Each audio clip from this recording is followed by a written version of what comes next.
Hello, my name is Janice B. Gordon, and this is Scale Your Sales Podcast. Welcome to Scale Your Sales Podcast, listed number 9 of 43 best podcasts for every sales professional.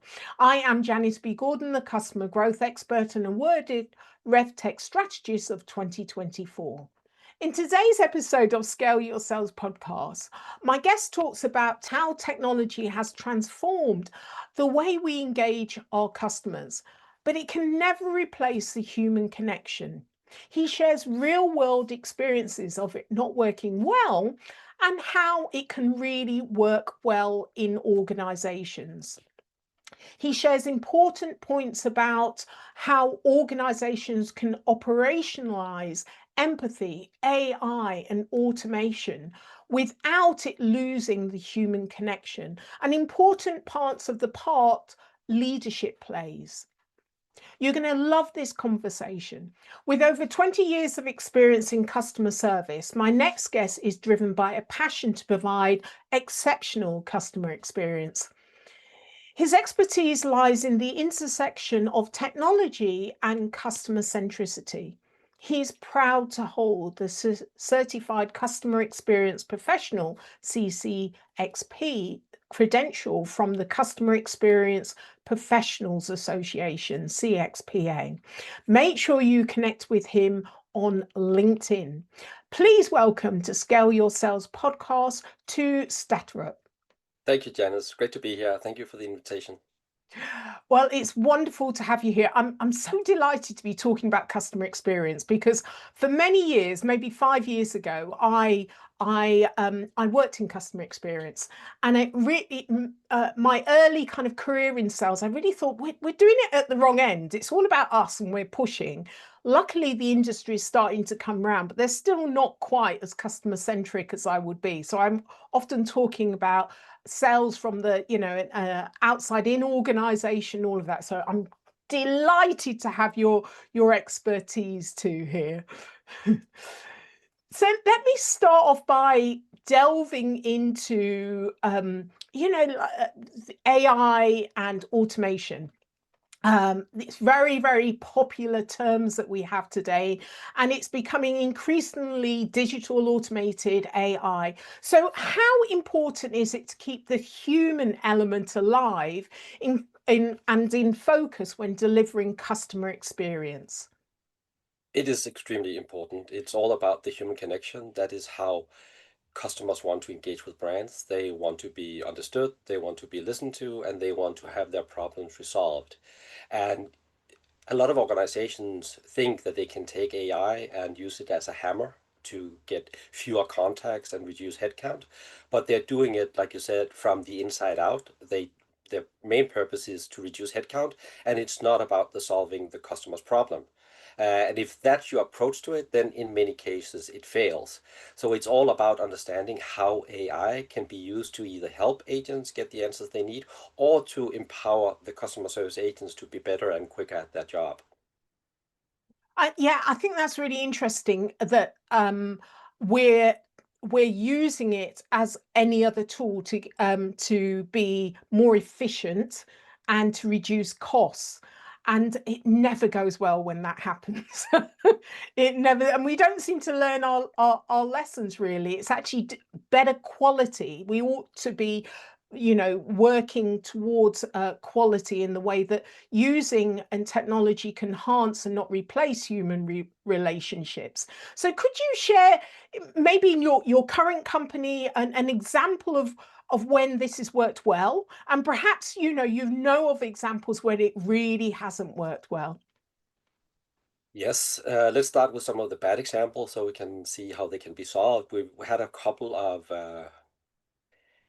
events lately. Air Canada, there was a situation with somebody that had a conversation with a chatbot, and The chatbot made up some policy that they could get a refund in some case of bereavement, which was not aligned with the terms. And in the end, Air Canada was found liable for that and actually had to reimburse the customer. And then there was an AI solution called Cursor that invented a policy for cancellation that made users really unhappy and resulted in a lot of cancellations. So those are just two examples where chatbots actually had a negative impact, not only on a brand, but also on brand value. So it's all about understanding where AI can be beneficial and start really small.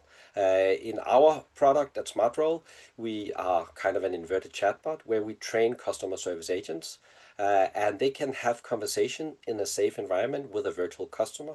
So they know who they are supposed to speak with, what kind of questions they have, where to find the answer, and also how they evaluate it. So it's kind of a sandbox where in a safe environment, you can have difficult conversations without any customer impact. And that's one example of how AI can be used to empower agents, reduce cost, and improve quality. Another example is when you are working in a customer service department, AI is really good at summarizing multiple threads in a conversation and give you the highlights. What did this customer actually reach out about? It can also come with intents. It can come up with suggested answers. And it's really good at improving your writing. So you can write a few bullet points, and then based on the company's tone of voice and learning from you, it can make you faster at responding to customers. And together for all of them, it's all about turning the agents into better versions of themselves that can work faster and take some of the complexity out of it. It's interesting because in the sales environment, AI training tools, it's all becoming very popular. And certainly when I was in sales, I absolutely hated the role playing. But what I enjoy doing is role playing with an AI. I absolutely love it because you don't have the bias that you have and the views you have of whether it's your manager or whoever might be monitoring and you. So and you can gamify it, becomes so much more fun working with an AI agent in that role playing scenario. Do you actually find that people take to AI really well in those kind of circumstances? Yes, definitely. Because it gives this safe space. When I was a customer service agent, I got some training material. I was sitting next to another agent and observing that agent and watching what they were doing and listening to phone calls. And then I was handling phone calls with somebody listening to me and providing feedback. And then on the last day, I got my first call, and I was like really anxious. Do I know where to find the information? What if they ask about something where I don't know the answer? Do I have the skills that I expected of me? And I didn't know, so I was really concerned and worried when I took my first call. And I think that's an experience many customer service agents have. Like, they don't know whether they're ready or not. But if you can have those kind of conversations with an AI and you are evaluated on your performance, then you are given clarity on whether you are ready or not. And if you look at it from the manager side, when I was managing customer service teams and hired 10 people, I didn't know which of them were ready to speak to customers. The only way I could find out was to actually sit next to them and listen to them, and that is very time consuming. But with a solution like ours, then I can just look at the evaluation and can say, these 5 agents, they're getting consistently good grades on the performance. These agents need a little more training in these specific areas. And another area where AI is really good, it is identifying and being very specific on how you can improve. Because if I listen to a 10-minute conversation between a customer service agent and a customer, and I have to give specific feedback, it can be difficult exactly knowing what to say to create a better experience. But the AI is actually really good at summarizing that conversation and saying, you could have said this in this conversation if you wanted to be more aligned with the goals of the business. Yeah, I love it. This is such a great example. And it raises an important point about leadership as well, and how organizations can operationalize that balance between human empathy and technology. So, how can leaders ensure that their teams are using data and automation in a way that actually deepens the customer relationship rather than dilutes it? There are several ways. If we look at AI training with agents, then you eliminate the time that a human person has to review a conversation, evaluate it, and provide feedback. That time can be spent on creating better training material.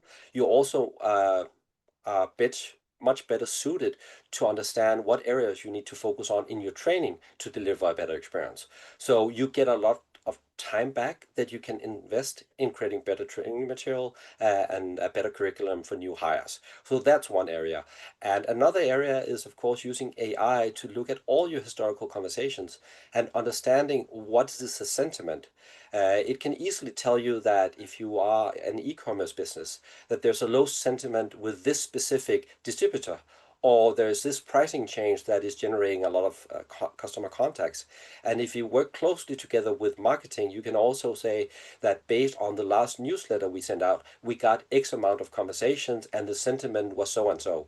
And that can make them understand the impact that they have, both good and bad, and then they can optimize the way that they're communicating to customers. So it's about finding those areas where you can leverage the large language models and AI to process huge amount of data and give you inputs that would otherwise take a human a lot of time to digest. Yeah, I absolutely love this. You know, customer service agents are so essential to our lives, but so many of us have really bad experiences with them. So the better we can get at training them in an operational way, but without losing that human aspect. So when we're seeing examples of it all the time, and this is the reason why I work with Scale, which is a data informed process from developing reps and managers and leaders. The sales assessment is able to identify from a predictive and verified point of view. It's been going for the last 30 years, so we can benchmark the best in particular industry, sector, size of the company, and we're able to give a roadmap for the individuals of how to coach them to so that they're able to be consistently high performers. What are the gaps? And often it's that kind of limiting beliefs and, you know, the things that are going on here. We often are very good at the formal or traditional training, one size fits all, but it's exactly what you say. One size does not fit all. If you have the ability to identify where are the gaps in the individual, or the AI is able to identify, you know, those little nuances, it makes all of the difference. Definitely. And we also have to look at it from the customer's perspective because usually they go to a website if they have an issue. They might read the FAQ and they might talk to a chatbot. And in those situations where the chatbot and the website doesn't solve it, their expectations from the human agent has only increased. And there is no doubt that a significant number of conversations will be handled by AI in the future, whether customers want to or not, because that's the direction the industry is going. And it is also beneficial to be able to resolve your issues yourself at any time that you want. But when the chatbot fails, which they will, even if we get to 60-70% of success rate, we still have 3 to 4 out of 10 conversations that goes to a human agent.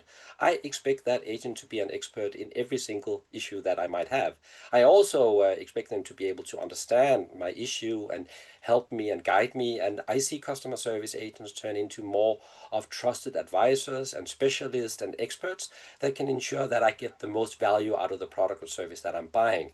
And the challenge for those agents are usually you would learn the ropes by having easy tickets, but they are no longer there because they are handled by AI. So how do you become an expert from day one without speaking to customers? And that's a challenge that we want to address in the future.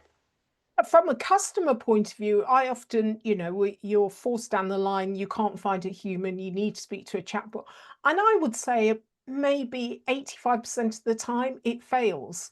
And so the problem is there isn't a next step to a human. I just want to speak to a human. It often just stops there.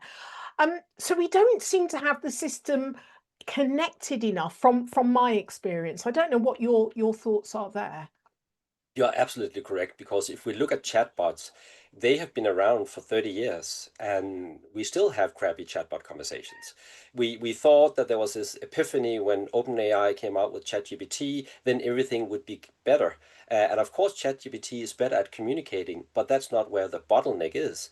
The bottleneck is in two places. One is in the conversational design. Like you said, when the bot can't help, what's the fallback to a human? A lot of organizations haven't thought that into the process in the right way. And the other aspect is for chatbots to be really efficient, organizations need to have the necessary endpoints in their backend system to allow customers to self-service. And that's where most of the chatbot fails because they cannot change the shipping address. They cannot skip a delivery. They cannot replace an item in the order that was delivered incorrectly. That requires a human aspect.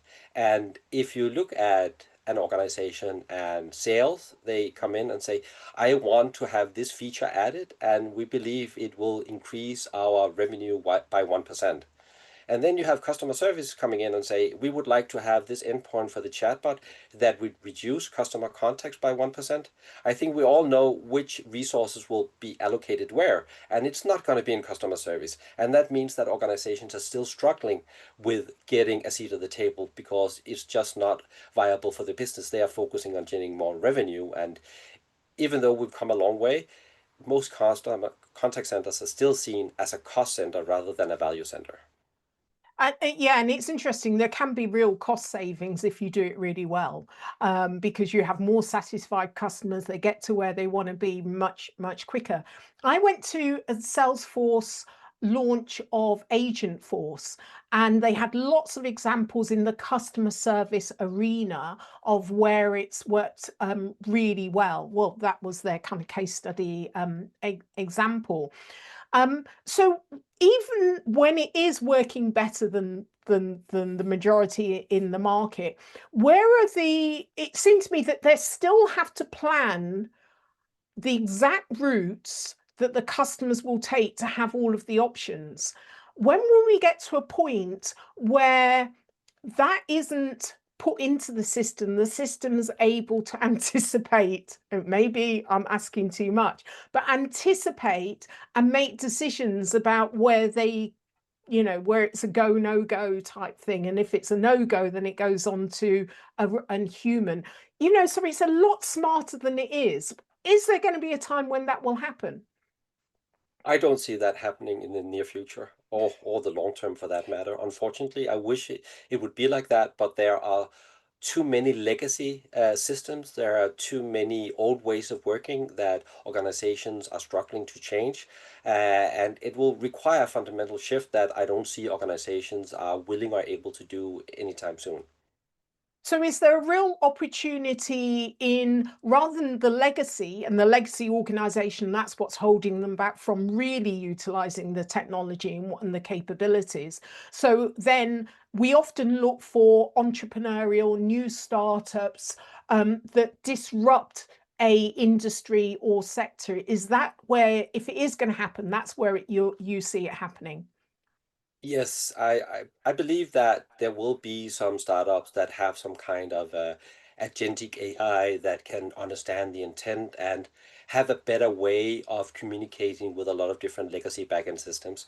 So the bot can actually perform the actions that a customer want. I'm still a little bit concerned about it because it is really difficult for a customer to build a relationship with a bot. um, I hope at least. But if I have an issue and I speak to a human that I connect with, and they give me something, if they meet or exceed my expectations, and if even if they suggest something that I hadn't thought of, and they show genuine empathy, I'm more likely to buy from this brand again. And it's the service recovery paradox, where if I buy, let's take an online bookstore, I buy from two different bookstores. One of them has an issue. The order is damaged. Maybe it's the wrong item, but I contact them and I have my issue resolved, and I go out of that interaction feeling positive about it. Even though there was nothing wrong one place, I might buy from that place again because I am reminded about how they made me feel. And I think that's a danger that we're moving into an area where we want to automate everything And that means that we're not listening to our customers, because being on the front lines myself and speaking to thousands of customers in whatever organization I was in, every time I spoke to a customer, I learned something that could improve our product or service. I got a little bit insights of how they used it. I got a little insight of what the challenges were, what the benefits, what the value was. And I could go back to the organization and say, now I've spoken to 10 customers, they're saying the same thing. And then we could actually improve something in the customer journey that benefited all the other customers we didn't speak to. And if we rely too much on AI, we are going to miss that very important part of the picture. I think that's an excellent point. 20 years ago, I worked with a company, a customer experience company, consultancy, and I was responsible for setting up many of the customer journeys. So you would get from a large corporate, you'll get the tech person, the finance, the marketing, a whole host of different officers that would sit with the customer and watch the customer. They couldn't interrupt, watch the customer go on a journey from, from A to Z. And always, always, always, the customer found the shortcut that the designer hadn't designed into the system, or they found a problem that they hadn't even anticipated. The customer is so insightful, and it's really hard for corporates and companies and developers to get into the head of the customer. And there they were sitting on the bed wherever the customer did normally, that type of journey, just watching them. There was so much insight that came back. And it's often, this doesn't work. What we've designed and we've invested all that money, it doesn't work. So it's absolutely essential. I really do see that happens. Yeah, I wish that all organizations demanded that senior leadership spend an hour a year sitting next to a customer service agent and getting insights into what customers are contacting you about.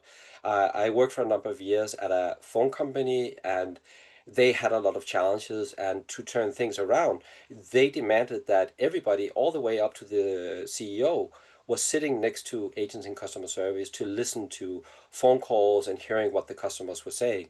And they realized that there were a lot of inefficiency in the ways the system were working, the processes, and they were actually empowered to make changes. Where frontline agents are not empowered to make those changes, they can tell their manager, who can tell their manager, who can tell their manager, and nothing ever happens. But after that, there was a number of initiatives that came out of that created a much better experience for the customers. And that meant there was also a better experience for agents, because agents don't want to spend time on things that are not creating value for customers or for themselves. Like, they want to be challenged. They want to be able to recommend something. They want to be able to solve problems. But just listing something that's on the website, or when will my order be delivered, or how do I return this item, that is not something that is creating value or creating better connections between customers and their brands. I think it's interesting that perhaps the psychological makeup of the customer service agent is a problem solver. And then they get into an organization and they really want to help the customer, but they can't solve the problem because the organization is blocking. All of those feedback loops are not working or not set up within an organization. So you're employing this essential resource that's customer facing, and you're disabling them from doing their jobs. Definitely. And something that I found, and this was before AI came out, but it was really important to register why customer contacted you. So this was just a Google form, but then you could see what are the top 10 contact reasons. And then you start attacking those top 10 to get rid of the ones that are not creating value. But you can only do that if you have the buy-in from the organization. So that means that you need to have meetings with IT, you need to have meetings with marketing, you need to have meetings with sales, and then together you agree on the things that you improve to get rid of the wasteful conversations. And it's not about just doing one or two things, it's a lot of things. It might be 10 different things. So it could be adding the expected delivery date to the subject line of an email. It could be sending an email when the item has moved to shipping, and keeping the customer updated. It could be having a big red button saying track your order. It could adding a link to the website saying track your order here. When I worked at an online bookstore, I think 85% of the conversations that came in was question about when will my order be delivered. And why couldn't we tell our customers when their order would be delivered? So over a number of years, 3, 4 years, we did a lot of initiatives. So when I left that company, that number was down to 20%. And that meant that we can spend that time that we got back on something that was not as wasteful, but was more about creating value for customers. I mean, that's interesting, because we talk a lot about organizations being aligned, but it's often around aligned, how can we make more profits, as opposed to being aligned about how can we make the experience better for the customer, which will make more profits. Yeah. So what advice would you give a CEO or sales leader creating a roadmap for revenue growth going into 2026? The first thing is to focus on the customers. We know how long time it takes, how expensive and difficult it is to land new customers. And I think a lot of organizations are forgetting that they're so focused on closing new customers that they have a leaky bucket because they're not investing the time and money that is required to keep the customers. And it is cheaper to keep existing customers than it is to get new ones. So start by focusing on what you can do. And you can do a lot with AI and automation to ensuring that your customers stay with you. That's the first thing I would do. And then I would also be very open to AI and see how can AI help me. And number one is to find a use case where I can immediately see this creates benefit. And it could just be as simple as, will it help my agents if they get an automatic summary of a conversation? Yes, they know what it's about, they know what the last thing was and the next thing is. That is something that creates a better customer experience and is better for the agents. It could also be based on this customer's question. This is the suggested answer that you should provide. That makes the agent faster. Or it could be, as we're working on at SmartRoll, a training platform so you can have conversations with customers before you speak to a real life customers. And that puts you in a frame of mind. It gives you more security in knowing what you need to know, and that will give you a bigger start and also result in higher CSAT. Yeah, love it, love it. So Tue, who is your hero or shero, and how have they influenced your personal or professional journey? I'm really inspired by people that wants to make a change. I really like the work that Matthew Dixon has done. He has written a really good book, The Effortless Experience. I'm very much inspired by the focus on making things effortless, really looking at it from the customer's perspective and optimizing everything that you do according to how their experience is. Yeah, love it, love it. So I've really enjoyed this conversation. It's been fantastic, kind of going back and rejuvenating my belief in starting with the customer in mind. That's always your starting point with anything you want to do in business. So thank you so much for being a guest in Scale Your Sales podcast too. It's been an enlightening and refreshing conversation. Thank you very much for the invitation. It's been a wonderful conversation. If you enjoy this episode of Scale Your Sales podcast, explore other episodes of insightful guest conversations or watch the caption show on YouTube. Remember to subscribe so you never miss an episode filled with strategies to help you scale your sales. I love to hear your thoughts, so please share your views and leave a review on iTunes. It helps us reach more revenue generators just like you. So until next time, keep scaling your sales.